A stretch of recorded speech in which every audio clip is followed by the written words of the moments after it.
Good evening, everyone. Welcome to Health Australia Party's Thursday Night Talks. I'm Molly. Tonight we have a really great talk, and I know it's going to connect with, well, most of us, and certainly be a help to a great many of us.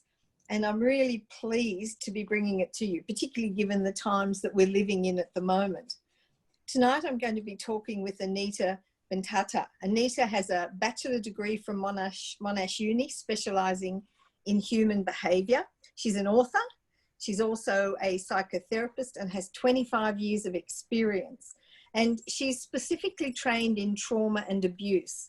So she really does understand what the wider community are feeling right now, and particularly with things like threats, cognitive dissidence, gaslighting and punishing control that's happening Australia-wide, well, worldwide really, isn't it? And as we live in these new and challenging times with these regulations. Anita is currently running an online program for women impacted by trauma, abuse or isolation during this COVID-19 time. And she's got a lot of techniques and knowledge that she can share and provide significant help, which will allow for people those feelings of overwhelm and confusion and emotional pain, and help you to kick these feelings, and particularly around like the overwhelm and the helplessness that we often feel as we're so restricted in what we can do these days. And even rage that, could be building up and you don't perhaps recognise it. So it gives me great pleasure to introduce you to Anita Bentata. Welcome, Anita.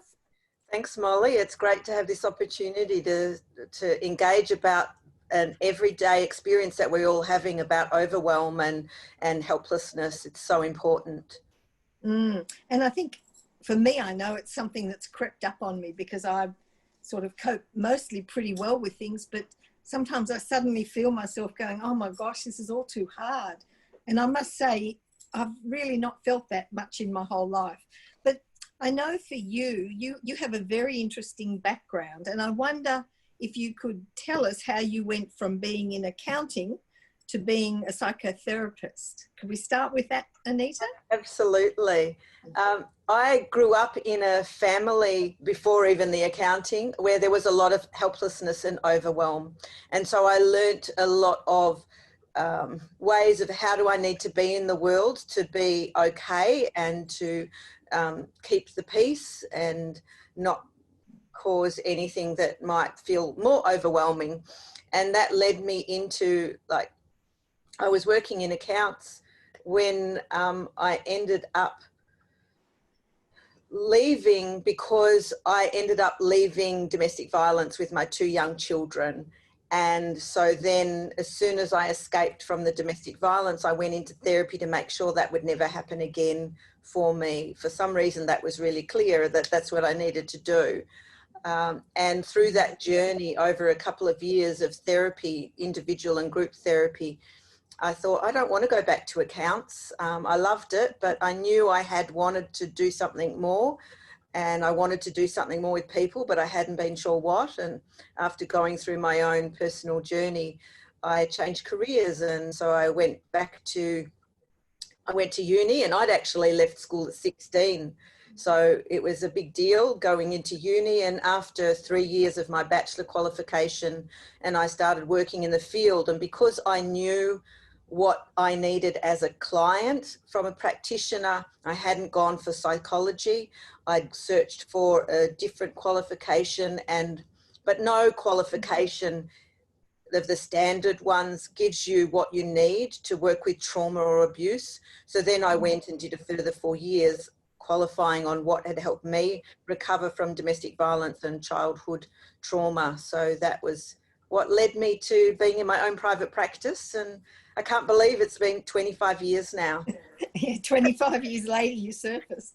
Let's start tonight with, if you don't mind, with the discussion on this overwhelm, because like I said, I have felt overwhelmed with everything that's been happening.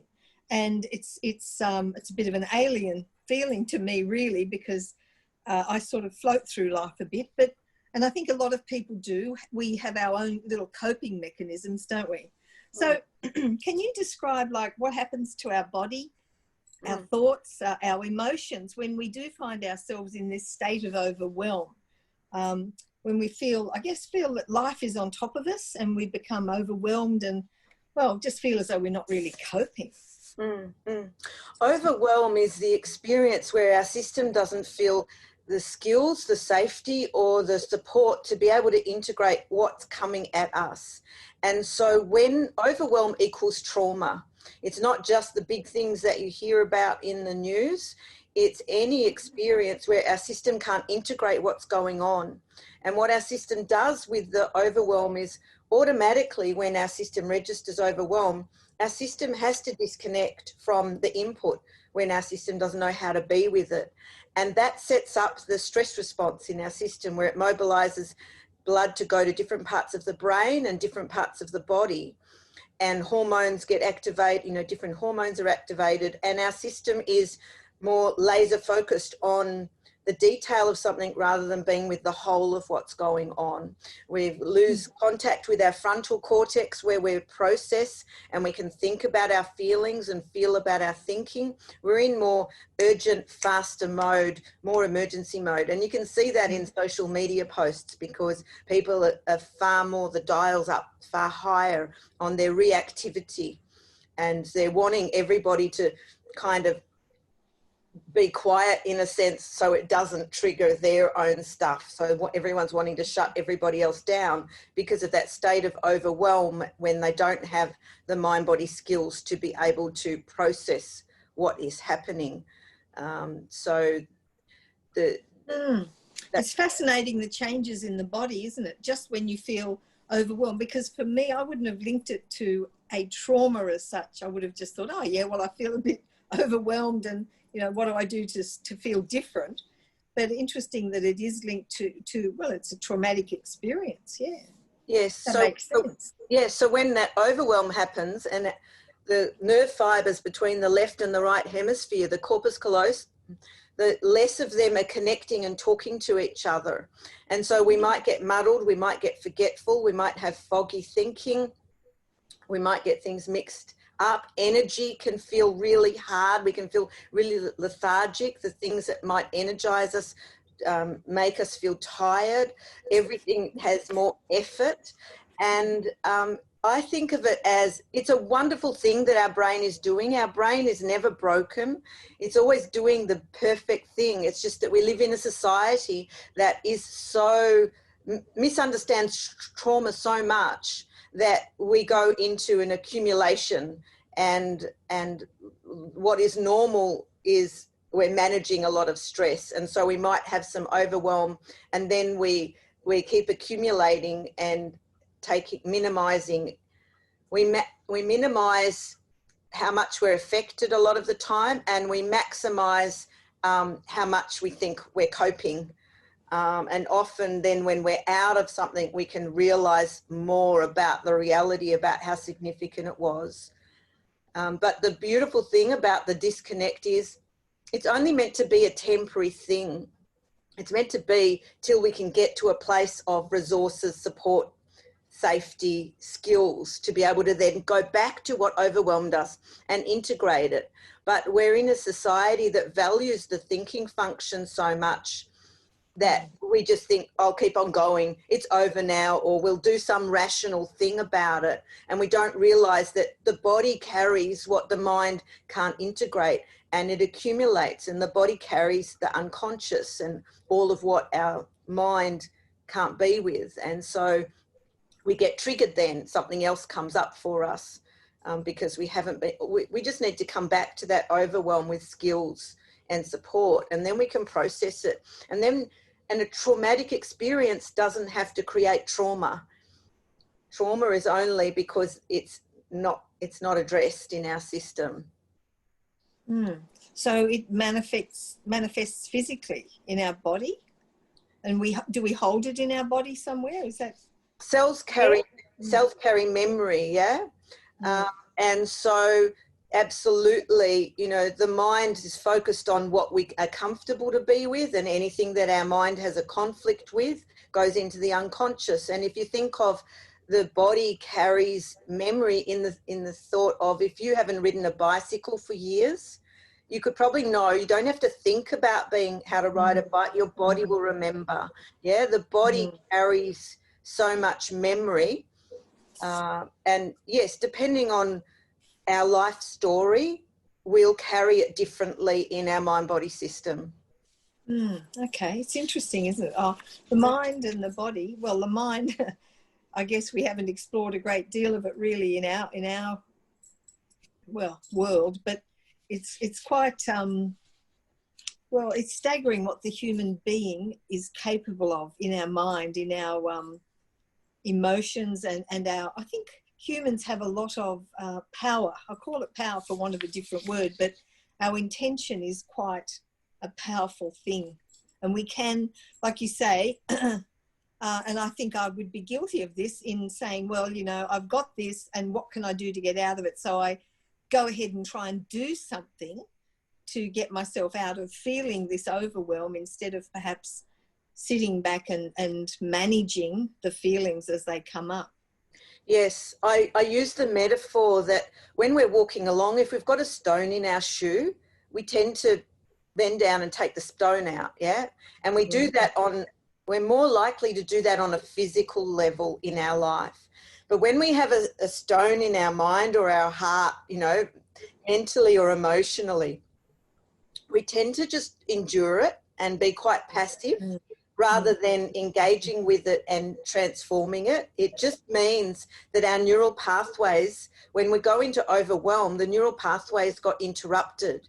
And we need to be able to come back to that interruption and that experience, as I said, with skills, safety and support, so that those neural pathways can go to their natural conclusion, where we're left with a competent belief and action and flow and feeling that has a capability with it and a healthy conclusion. When we don't, we get left with limiting beliefs and limiting behaviors. And what happens when we don't know how to be with the uncomfortable or internal conflicts is we tend to keep repeating patterns and we end up reacting rather than growing and transforming and expanding our capabilities and how we are in the world. Yes, yeah. So we just keep repeating the patterns, don't we? Yeah. Absolutely. And the brain goes to what it's done most recently and most frequently and what's worked, because it's got us through to this point. And so we keep those well-worn neural pathways. And I liken it to, if you go out in the bush, you're naturally going to stay on the path. You're not going to rummage through all of the scrub and everything. The brain always wants to find the easiest way. And so if we don't have clarity about another option, we just keep on staying in that comfort zone. Yeah, that would be, I guess it's like, what you know is safer than the unknown, stepping into the unknown. But I guess, is it fair to say that we don't step out of this comfort zone because we don't know where to step without guidance and help from someone like yourself? It's, well, we don't even know that there's somewhere else to go. Absolutely. And it's constantly reinforced in our society. And because there's an over-functional focus in our society of the left brain and the conscious and the rational, and this is why we've got this real issue around the world and significantly in Australia right now, where there's this overthinking about the rational and it's not connected to the right brain and the body and to be able to be with the whole experience. So then we're making interpretations that are not about the whole and we're reaching inaccurate conclusions because we can't be with other layers that the rational mind can't perceive or interpret correctly.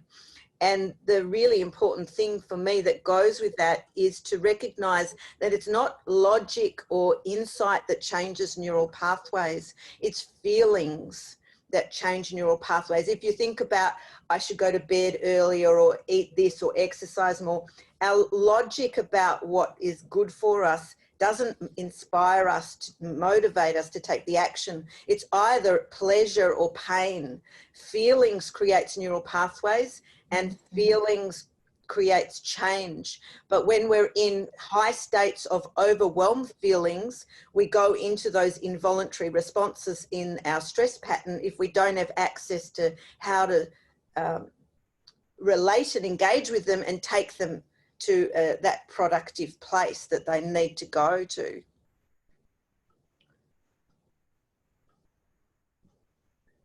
I'm not sure if it's frozen a little bit.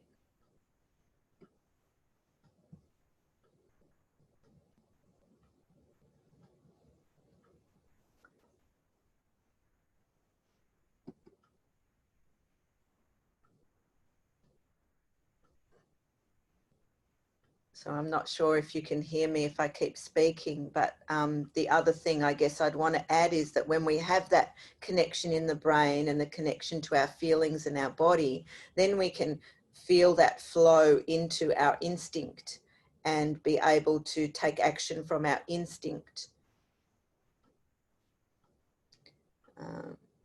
Oh, I think Molly's dropped out for some reason, so I'll just keep talking till she jumps back in. So yes, that when we're in that state of overwhelm and we don't know how to be with our instinct because we've been overly focused on valuing our left brain, then we get stuck and we can tend to have limiting thoughts that just keep us in a small place. And so if you think about that overwhelm and when we don't know how to be with it and our system goes into that disconnect mode, I think of it like those neural pathways are like live wires where they couldn't go to their natural completion and they're ending. And so then when you're in an experience now and there's a similar experience that resonates with the current one where they've both got a level of discomfort or lack of support on how to be with it, or that overwhelm, then our system, it's like a domino with all of those associated responses and experiences, because they're not processed, getting flooded by them. And because the brain is associational. And so when those things aren't in the, when those things are floating around in short-term memory, then we then get flooded by that. Hello, Molly. I just kept talking so that I can't hear you. Yeah. There we go. That's the beauty of going live, isn't it? Yeah. Sorry. That's right. I don't know where we were up to when we went off. Yes, I was talking about the brain and I just I paused a little bit and then I just talked a bit about the instinct and what happens in the brain with that overwhelm, with that, the brain's associational. And we then, when we've got overwhelming experiences now, it lights up the other unresolved overwhelming experiences. So we're not just getting impacted by what's happening right now, we're getting like a domino of being flooded from all of those other experiences, because they're all still floating around in our system if they haven't gone to that resolution, which then takes them into long-term memory where we know about them, but we don't relive them. Okay. So in the situation that everyone's in now that triggers these feelings of overwhelm, all the stuff in our, bag that we carry on our shoulders, that starts to come up, does it? So it sort of exacerbates the whole feeling that you have.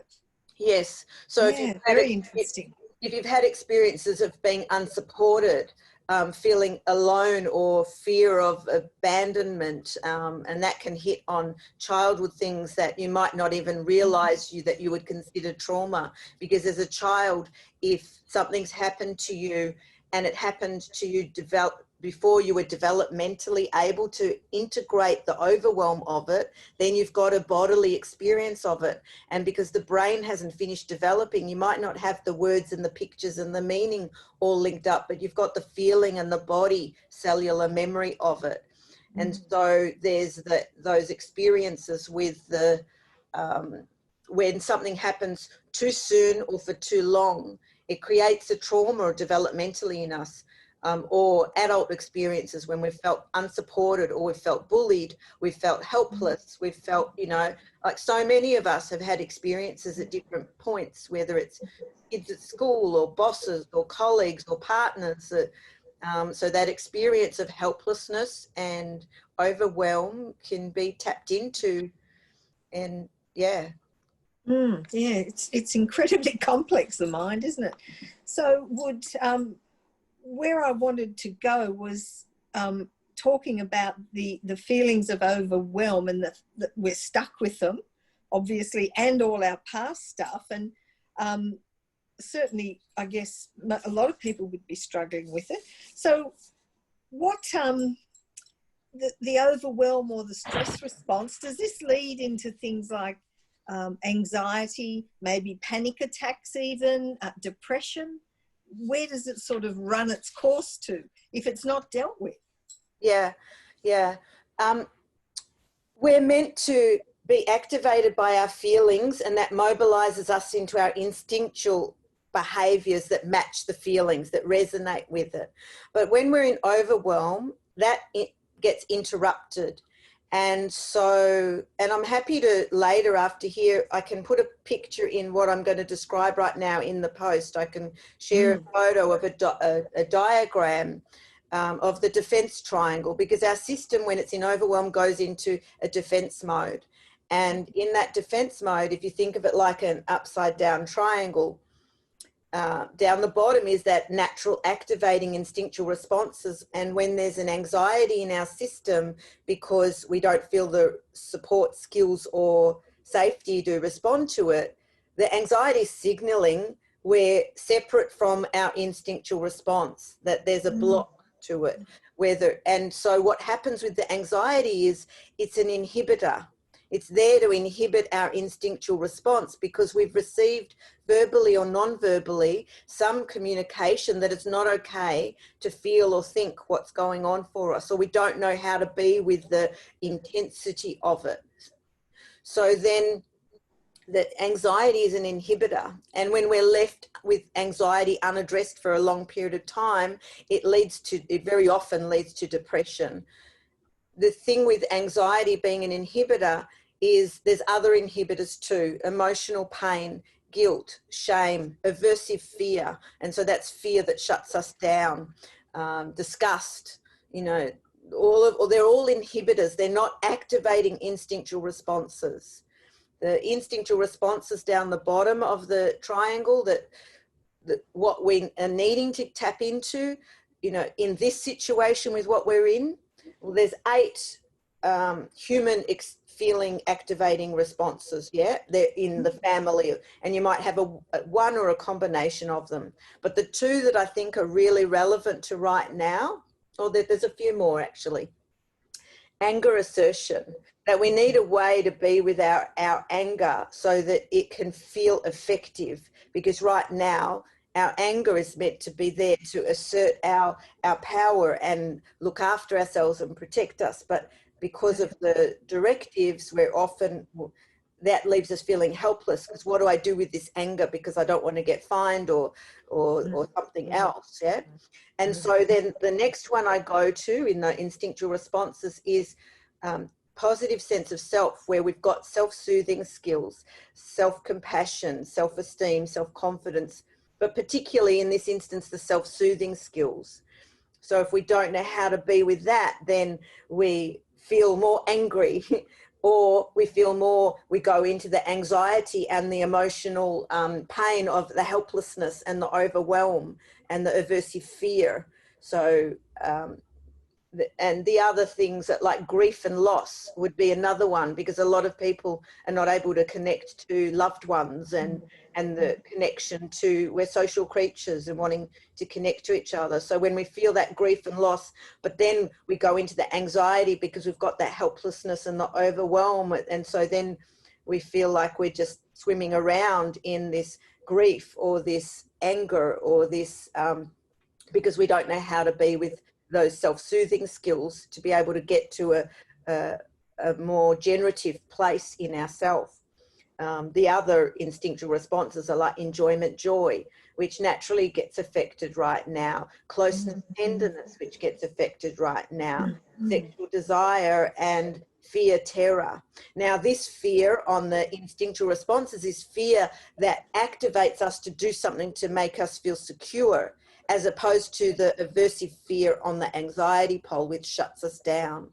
And so it's like if people have fear right now, I think it's very often it's flipping into the aversive fear because there's so many limits on what you can do with the fear. There's so many restrictions. Now, what happens when we've got the anxiety and that emotional pain, overwhelm, and aversive fear is it's unbearable to be there because it's associated with unthinkable thoughts and unbearable feelings. So our system, because it can't access the instinct, it goes across to the third point of the triangle, the defenses. And there we have defensive beliefs and defensive behaviors. And one of them would be denial. Yes, yes, yes. You know, for some people it would be drinking or other substances and, you know, eating, absolutely. All of those kind of things. Overworking, yes. taking care of others can even be a defense, getting so preoccupied about everyone else that you're not thinking about yourself. Or you might go into a defense, might be a self-attack, being really judgmental on yourself, and or getting very angry at the world, or but some other things that can come up in the defensive pole is defensive anger. Now that's different to the anger in the instinctual, on the instinctual ground. If when we're on our instinctual ground, we feel a helplessness and a vulnerability and we don't have access to those healthy self-soothing skills down there, our system will go into anxiety. It will jump out of that very fast because that's unbearable, and it could very well go into defensive anger, which we're seeing a lot right now in people's communications with each other. And so it's not the real anger, it's the anger of, I want you to stop talking about things because I don't feel in control, and I feel more in control by getting angry than staying with my helplessness. Yeah, fascinating, isn't it? Yeah. So even though it might seem like our brain and our stress and defense system are complicated, they're actually very clear and very simple. And it's when you know how to be with the map and how to bring in those resources, then things can shift very, very fast when you know how to support the brain and the body. Because I don't know if you've heard this, that people, you know, there was a lot of therapists that, you know, started questioning, why don't animals have PTSD? They get chased all the time. They're in states of trauma all the time. So why do humans have it and not animals? And if you ever look at documentaries, you might see when an animal's been chased by another predator and it's still alive, but its life signals go really low. And so then the predator might think, okay, I've got you. I'm going to just go get a drink or something and I'll come back and feast on you. And when there's a bit of distance, the animal that's being chased gets up, it shudders, this discharge of everything, and then it races off. And so the difference that we've understood is that the animal doesn't have the conscious brain that says, don't be silly, don't make that sound, don't do that movement, we hold on to everything, we try and stay in control, and that keeps us locked in the overwhelm and in the stress responses. And so part of it is being able to become comfortable about allowing ourselves to be with the unthinkable thoughts and the unbearable feelings and supporting our brain and body to be with it. But what I came to realize is that a lot of the reason why people loop into trauma for so long and spend way too long suffering or seeing a therapist, you know, or going from therapist to therapist, is because they don't understand how to be with their left brain, about how to interpret things and how to support the brain to move in beyond the habit of what our system knows. And so there's specific steps that are clear and not complicated, but it's just unfamiliar for most people, and it works. there's a clear map. The brain isn't broken. It's just we don't know how to be with the overwhelm, and it sets off this repetition that's quite associational. But when you know how to be with it, then you can set off that repetition associationally in regenerative, generative ways. And you can feel amazing really quickly, because the body doesn't relate to the trauma the way our mind interprets it. Our mind will go, there's so much history or intensity or whatever, it's going to be really hard and long and difficult. But either the body feels something or it doesn't. And if you think about little children, when they're in a secure environment, they will let rip with whatever is going on. And because they don't censor or hold back, you'll see them let it out, and then they'll be happy the next minute, because they can discharge it fully and then move on. And so when the body can shift states quickly, it doesn't have to do it in that left brain sequential, difficult, every detail kind of way, when we connect the left and the right brain to the body. Yeah, so, well, it wouldn't be appropriate for adults, would it, to let it all out like a child does? That wouldn't be good in the workplace. No, but if we can do it at home, we can be much more regulated out in the world when we know, and when we can do it internally out in the workplace, when we can be uncensored internally and gather the information from that, and then be able to make different choices and name things correctly. Because in my practice, I see a lot of people mislabel things and don't even realize that they're mislabeling things, which creates more helplessness, more frustration because of the mislabeling. And a common one that people do is they say, I'm lazy. And that to me is a huge mislabeling. And when they recognize their defense triangle, you know, the pattern that's happening in their system and what's happening involuntarily because their systems got evoked into overwhelm, then it's like, okay, when I know how to support my brain and my body, I can understand that actually my defense is actually serving a beautiful, positive purpose for me, because it's wanting to look after me, and it's doing it in the best way it knows how from those earlier learned experiences. And so we can take that and go, it's okay, we can make sure what you need to have happen still happens, but we can do it in a way that works better for all of who you are, rather than this old habit that is from a younger state. Would most of these feelings or coping mechanisms have very,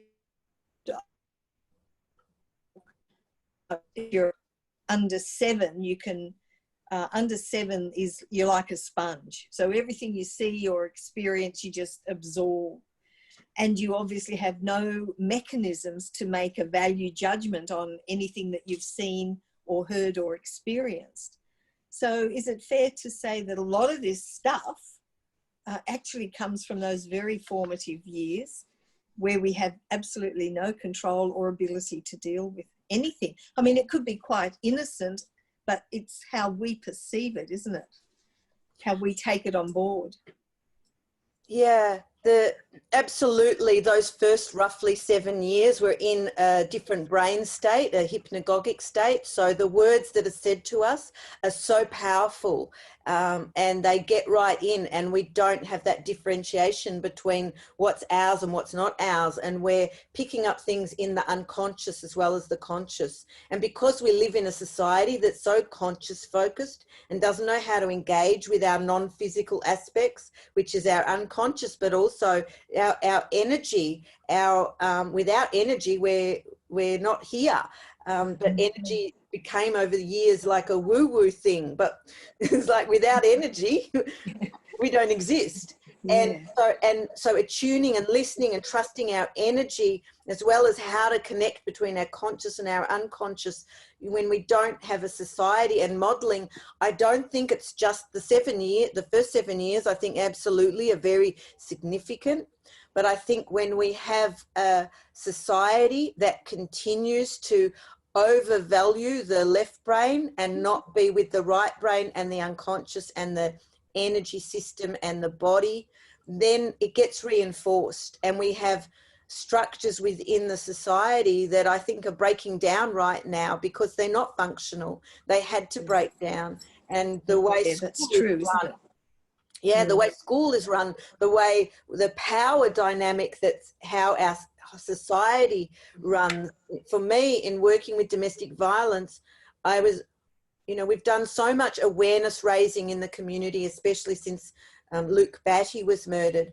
And for me, I was looking at why is there so much awareness raising, but we're actually not talking about different things. People are still, after decades, are still talking about the same things and still don't have the emotional muscle to recognize what's happening in their own life or someone they know or in their community. They think it's not there if, and they can't talk about it with family members or friends or, and so it was like, for me, it's not about the awareness raising. It's about having those mind-body skills to be with the uncomfortable. But what I was also seeing is that we've got a society that walks on eggshells, and we're seeing this right now with all the directives. There are so many people walking on eggshells, and I believe feeling self-righteousness of I'm doing the right thing, which is very parental thing. You know, I'm doing the right thing, you do the right thing, I'm going to tell you off because you should be doing the right thing too. And it's that really young developmental experience, as opposed to tuning into our body, our unconscious, our reality of being able to be with the bigger picture. And it's yeah, it's massive. It's just frozen.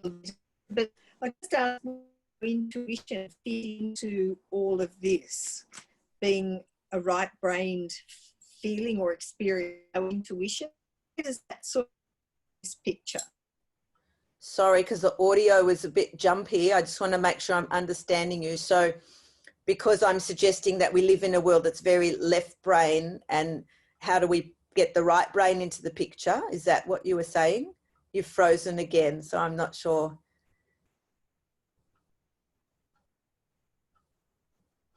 I can't hear you. Oh, maybe I'll just say a bit of what I think.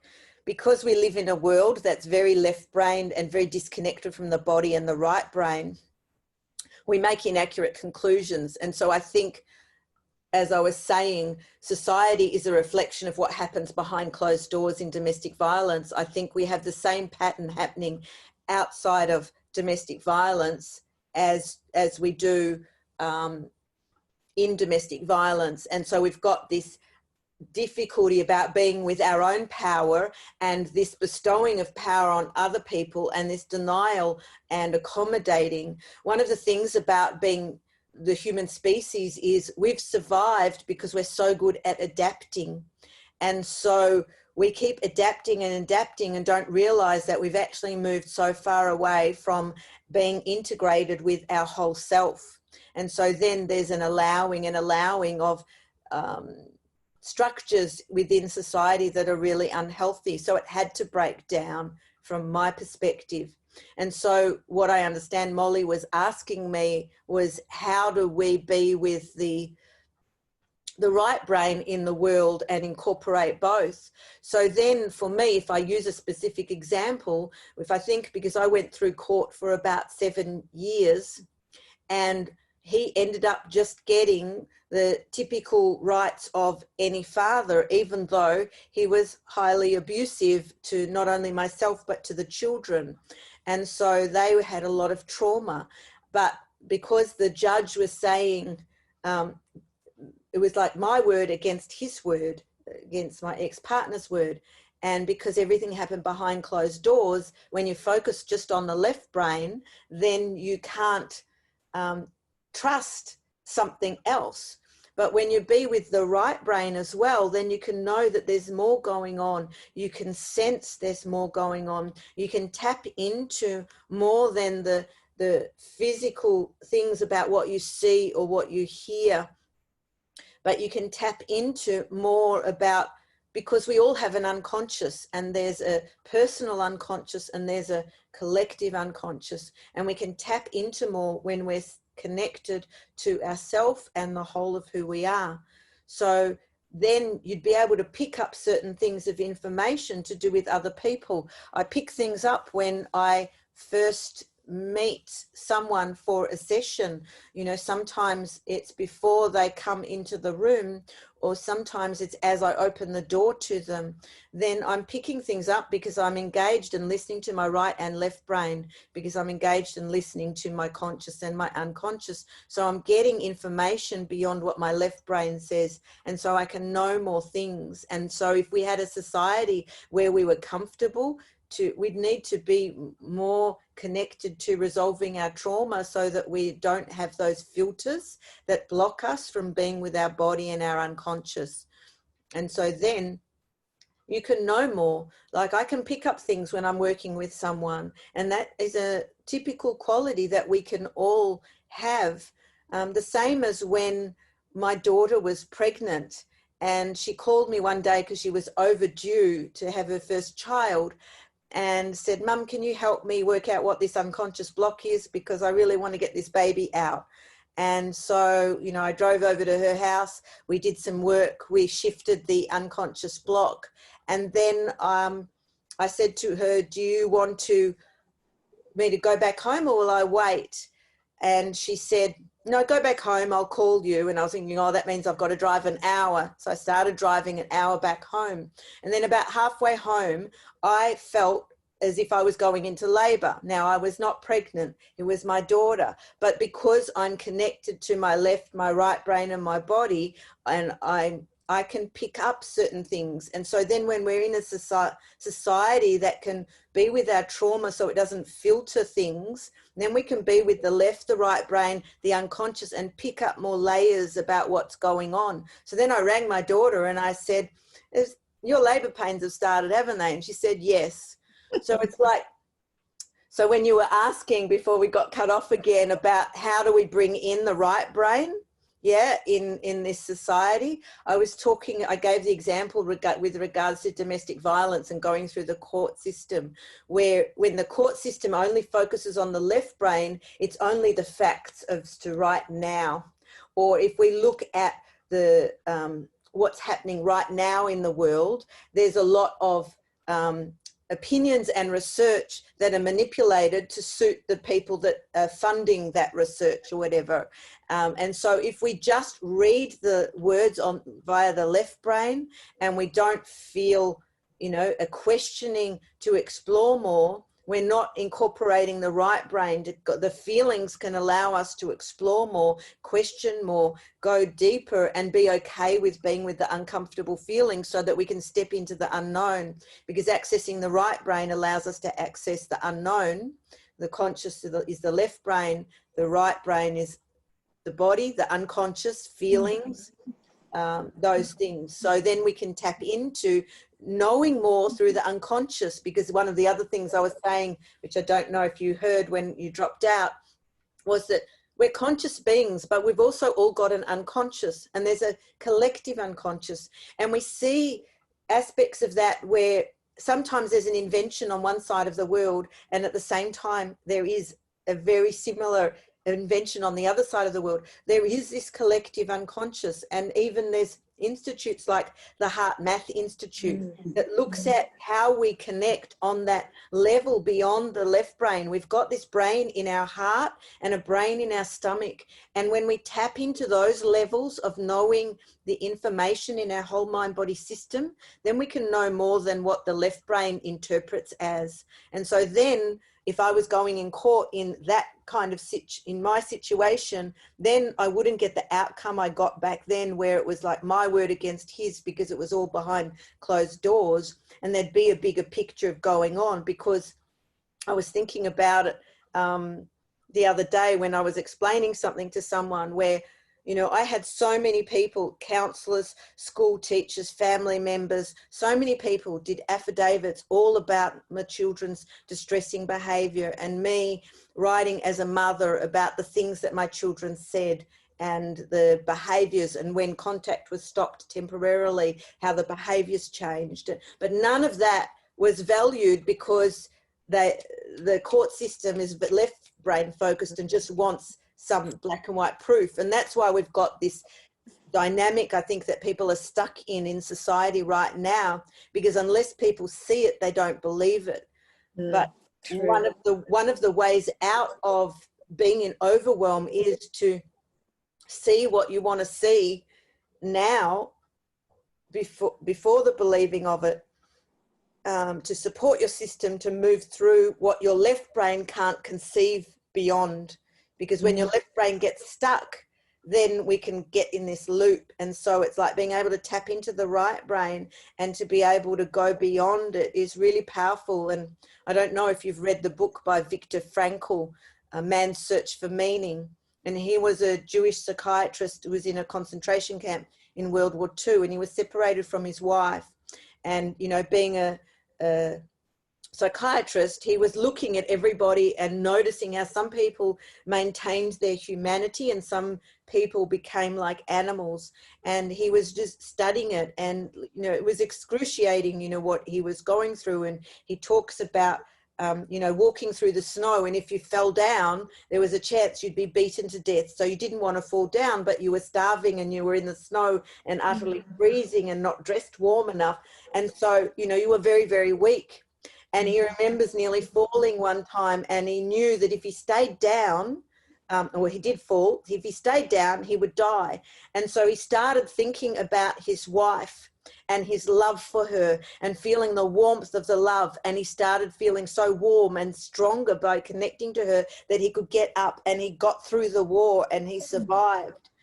She didn't survive the war, but the other thing that he did to survive through the war is he kept imagining the end of the war and imagining writing a book about his experience and understanding the human experience of man's search for meaning and about the psyche. And so what he did, in a sense, was like a hypnosis thing, a future progression, to see himself beyond the terrible.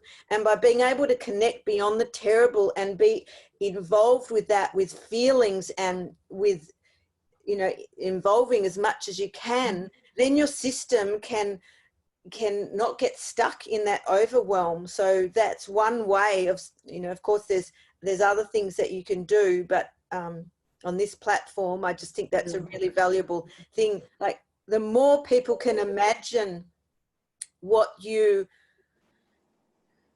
will be like after this, and what this has offered you, and what this, you know, to see that, it can really support you to stay uplifted. And when you think about something, what happens in the brain is it lights up the same areas of the brain as if that's happening.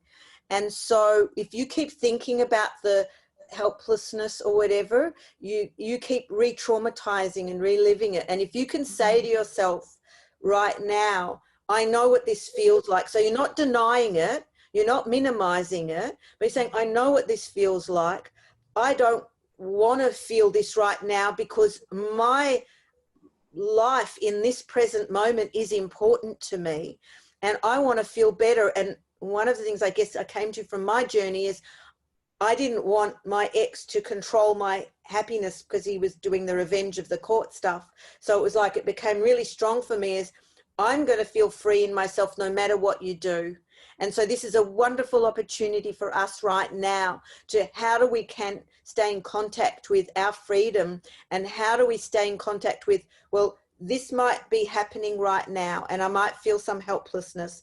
What can I focus on right now that can tap me into feelings of flow, well-being, connection, love? Because when you think about that, it lights up those areas of the brain. And so that you don't have to wait to have it, to feel it, but you value yourself so much that you say, my life is important right in this minute. I don't want to have to wait 6 months or whatever to be able to feel it. I want to feel it now. And the more you keep practicing that, the more you can feel, to me, what is the greatest freedom. And I think too, on a consciousness level, that when we connect into what we can do, then we create more uplifting. And it, you know, there's research around the world about, you tapped in a little bit to it before, about the untapped power of our intention. And there was an investigative journalist who years ago was really skeptical about the power of intention. And Lynn McTaggart has done numerous research about testing the power of intention. And when we can tap into that, there's an amazing proof about the changes that we can make for the world, for our community, and for ourselves. And so, you know, this is a real opportunity for people to not deny what is going on and not minimize it.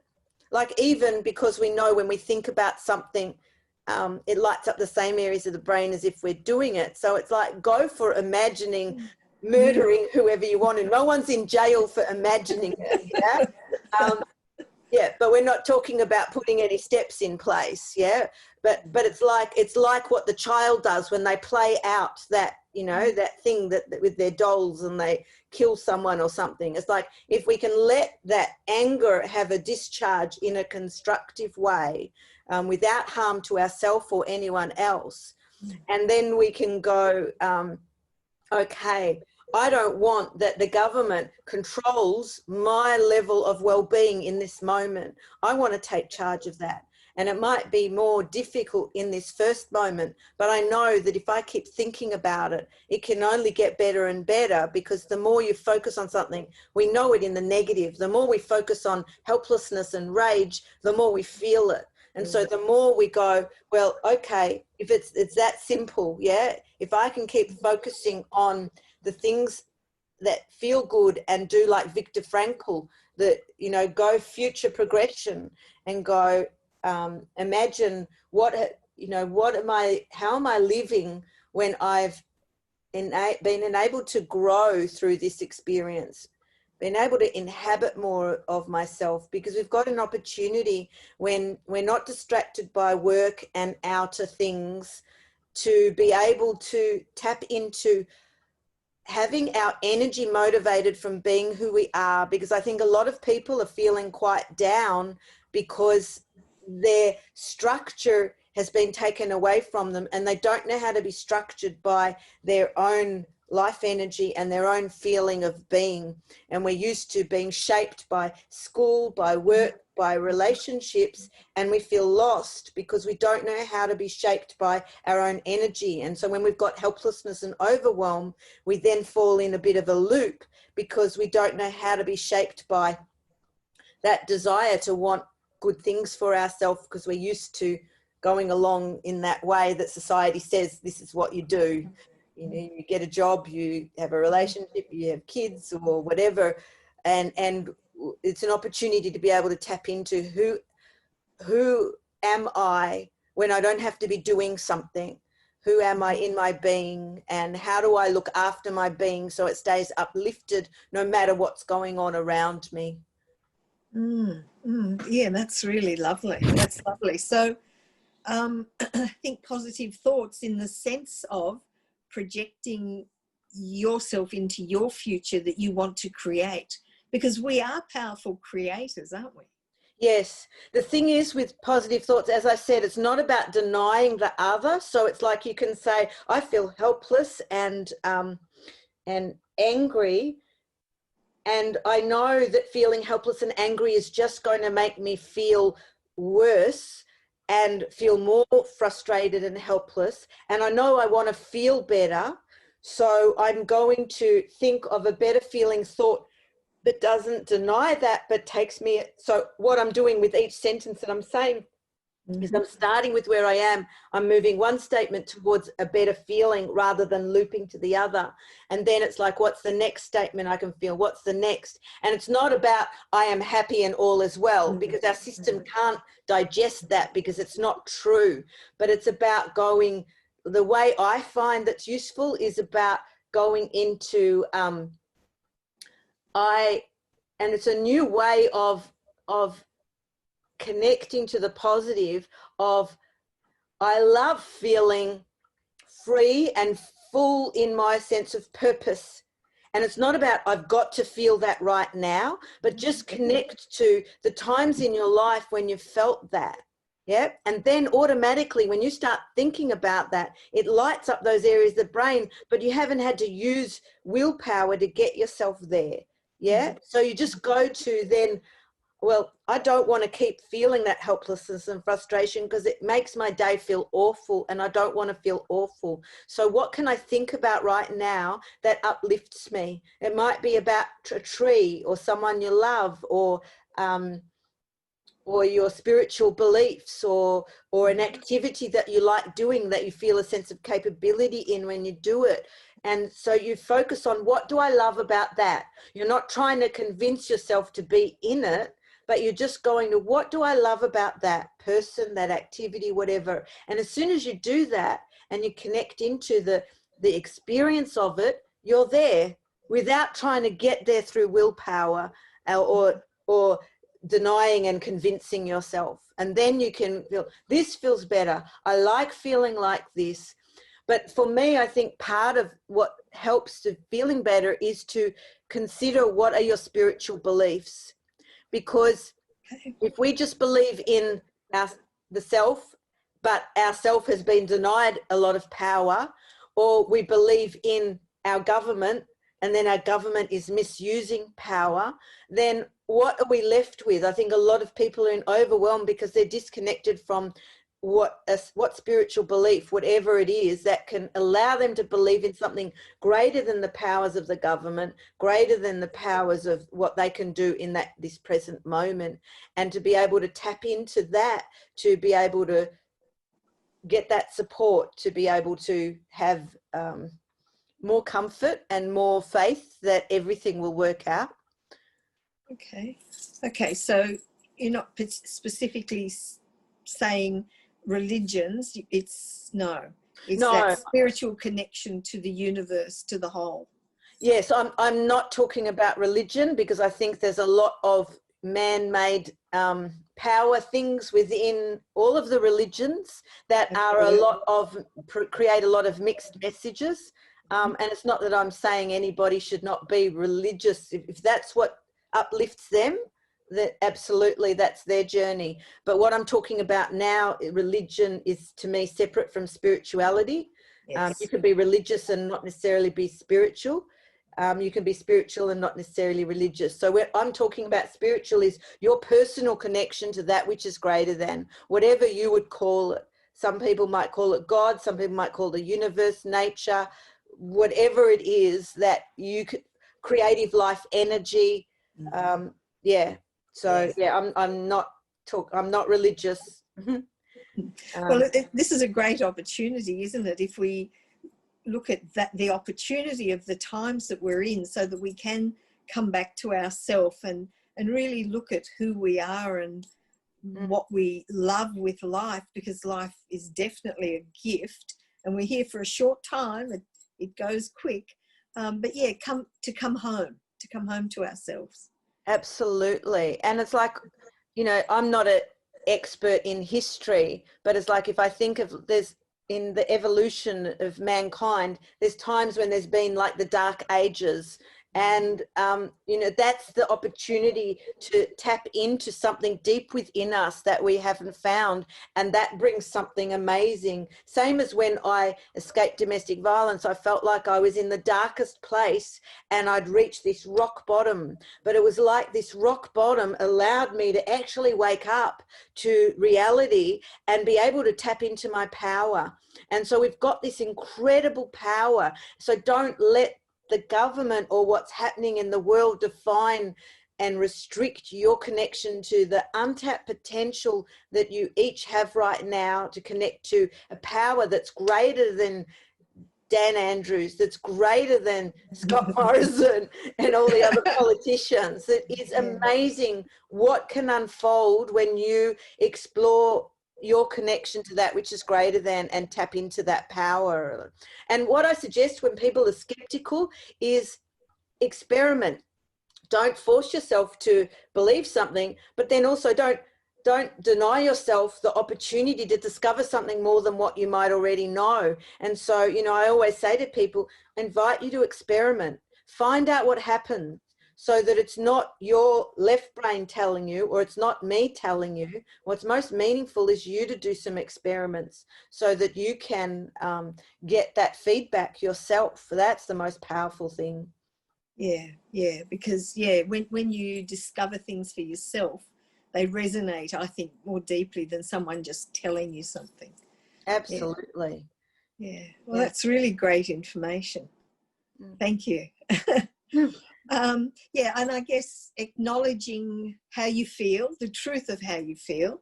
Yes. Even if you just say, oh, I feel really crappy today, I don't feel good. You may not be able to pinpoint what it is exactly, but just to acknowledge and honour those feelings because they're real and they're part of you, and then go, well, how else can I feel? What else can I do? Or not do, but but how else can I feel?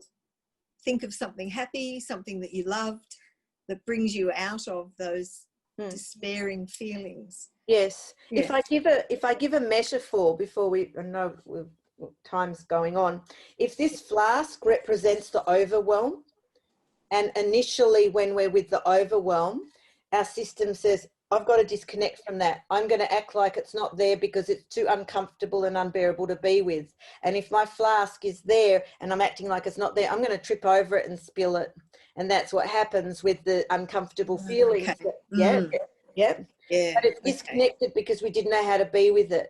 Now, if I want to connect with it so that I can process it, I've got to identify in my room this specifically. If I mislabel it and say, well, this is a container of some sort, I'm not going to be able to shift what was overwhelming. I've got the wrong thing. But as soon as I can name it, naming is so powerful. As soon as I can name it out of everything in my space or everything in my being, then I can connect to it. And once we connect to it, it can move. Things can't get processed if we can't connect to it. And so it's not about needing to fix it or change it, but it's about being able to be okay to connect to it. And but then if we get overwhelmed with being with that, then there's the opportunity to, okay, I connect to this, and then what's the other thing that I can connect to, so that we're not leaving that stone in the shoe, that we're taking it out and going, okay, it's overwhelming, I don't like it, it's helpless, what can I do right now? What can I focus on that enables me to feel some sense of capability and some sense of soothing, even if I don't know how to be with that right now? So it's a way of being able to engage with it, but feel a movement. Okay, so the triangle that you work with, does that show the different feelings? Because I think sometimes if you can't, with your left brain, connect to the feeling, when you can see it, and it would often, I think, resonate, go, oh, that's it. That's what I'm feeling. So does your triangle sort of have that sort of info? Yes. The triangle is, it's got the 8 families of feelings at the bottom. Yeah. So everything that a human experiences will be amongst those 8, unless it's one of those anxiety ones, because they're not part of the family of feelings. They're stress responses, they're trauma responses, that are they're inhibitors. Our feelings are activators. Yeah, our feelings activate a behavior. And so when we don't know how to be with our feeling, we get stuck about how to take action. And so that, but it's all in that triangle. Yeah. Okay. All right. So you've written a book. I have. And you've got online courses. Can anybody connect with you online and do some work, either as a consultation or part of any courses that you're running online? Because I must say I've really enjoyed what you've said, despite the fact that we've been disconnected a couple of times. But I've really I've connected with what you've said, certainly. And it makes sense to me to recognize and own that feeling, and then you have some skills, or you can learn through consultation how you can move beyond that. Yes, because I think one of the things that I've learned over the years, I've done a lot of work with personal growth, and you I don't think you can get enough out of reading a book. I think when you want to shift at a deeper level, from my experience, you need support to do that. I agree, because we can get a lot of insight, but we're often not aware of our defense pattern. And we often, and I know for myself, when I was doing the training that I did about trauma, I so was into development and growth, you know, that's why I was doing it. And I so wanted to transform my traumas. But when you're inside the trauma, you're inside those coping mechanisms. And so even though myself at that time knew that I was safe and that I'd be okay, when that was lit up, I didn't feel safe and I would shut down. And so I didn't know myself, how do I be with that? Because when I'm inside that, that's all there is. So being in relationship with someone is really, really helpful. And so, yes, people can find me via my website or social media and contact me. I do one-on-one consults. I have a one-on-one program that's 5 sessions, where that's all you need to learn for personal growth, to be in charge of your own brain and your own body. And I do have group programs.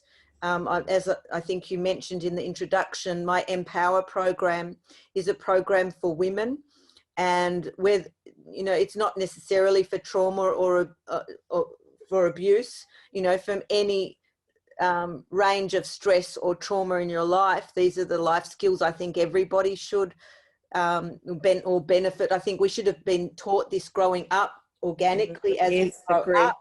It's just like learning to do up shoelaces and drive a car. We need to know how to be in charge of our own brain and body and energy system.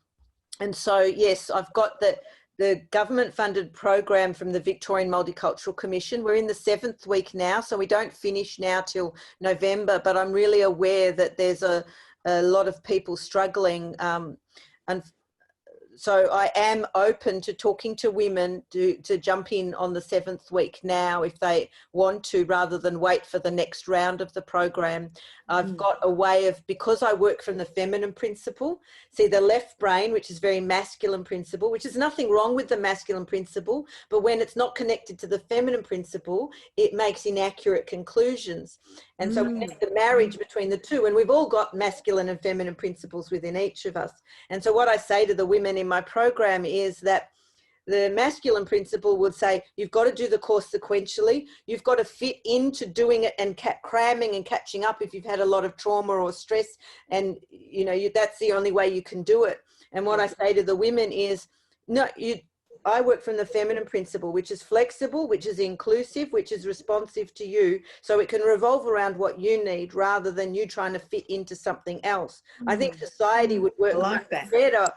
For me, my understanding is the left brain, the masculine principle, is there to serve the right brain, the feminine principle. And so our feelings are meant to get taken out and the ideas and the tapping into creation and the unknown is meant to be supported by the masculine principle and take it into concrete action. The left, they're meant to work together and be aligned with each other. So I've found a way with my program where it's easy for women to jump in even on week 7, and they'll be fine with learning the skills, and women are experiencing that all the time. But if people want to stay in the loop for the next program, they can contact me for that as well. Unfortunately, I haven't got a group program for men, but if they wanted to contact me, if they'd be interested in that, I'm happy to, you know, create a platform for that down the track, or one-on-one work now. Yes. Okay, so we'll, if someone wants to join this course now, they just connect with you and you'll work it all out with them. So we'll have your links on our website so people can see. If everybody looks under news, the link, you get Anita's details so you can connect with her. And what was your book called? The Wolf in a Suit. Yeah, that's right. I should have brought. I'm terrible. I can quickly run. I'll grab it because it's just here. All right. It's an interesting title. Yeah. It was because my partner was in a suit all the time, so it was like... Ah, the wolf in a suit. Yeah, very good. So I use fairy tales in my book. The first part is my story. The second part I use, I think it's 11 fairy tales, where I unpack the dynamics of relationships that are toxic, and I use a different fairy tale that I reinterpret to explain what's missing in our understanding in the community. And so that's the wolf in a suit. Of people on my website, I've also got an ebook, Crazy Making Verbal Emotional Abuse Explained. And so that's where I go through 30 non-physical tactics to do with emotional, psychological abuse, and why people often think that they're doing it as well as their partner doing it, or they're doing it and causing the problem. I wrote that to help people to be able to sort the difference between the two. That would be very interesting. Yeah, and I've also got another ebook, The Ultimate Formula for Moving Forward, and that's the steps that I wrote out after I recovered, and I put in all of the steps, and there's some important information in there. And the editor that helped me with that said, from his work with psychology, he said this is good for anyone, not just domestic violence, for anyone that's feeling stressed. But if people do want to reach me, if they can email me from my website rather than Facebook message me, because sometimes the other folder doesn't show. I've found when people have contacted me for my online program, sometimes the other folder didn't show their messages if they weren't friends with me. So right. if they want to email me at Anita@AnitaBentata.com, and I will reply very promptly. Is there limits to how many people you can take on board? I think you'll be inundated. Well, I work from the feminine principle, and I just stay receptive, and I think it will all work out and we'll find a way. And I don't like to presuppose what's possible. I like to let's keep things open, and we'll work it out as we go, and we'll see what we can do, and I'm sure we can come up with something. So absolutely. I just get really upset when I hear people suffering. For me, life is not about healing. Life is about living and being functional and creative. And the less, I just hear people spending so much time on managing stress, minimizing it, or coping, or it goes into the body and they, get health problems because, that's where it goes when we keep managing it. Our mind can only do so much as we get older and accumulate more stress if we're not. More and more, as we get older. Yeah. So, all right. Look, despite all the little hiccups tonight, it's been an amazing talk, Anita, and I'm very grateful that you came on and shared it with everyone through the Health Australia Party. I thank you very much for coming. And as we said, we'll have your links on our website under news so people can connect with you. And thank you so much. Thank you, Molly. I really appreciate your receptivity to be able to share a bit about the way I work and how it can support people. And if I just add, just in closing, when my program is all about doing things in an easy, gentle, fast way. And so even though this online program is 16 weeks, it's more that the women started sending me testimonials in week 2 about the health problems, and the way they were responding to themselves and their children was significantly different. And that was just, they were organically sending me testimonials from week 2. The shifts happen. So it's like, I just really want to say that so people can know, no matter all of what I've said, change can happen easily, gently, and fast. It really can, when you know how to be with it in its complete form. So absolutely. So thank you so much, Molly. My pleasure. Thank you for coming on. It's been a delight. Thank you, Anita. Thanks, Molly.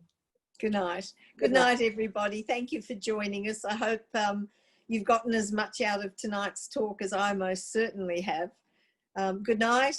Stay healthy, everyone. Stay well. Good night.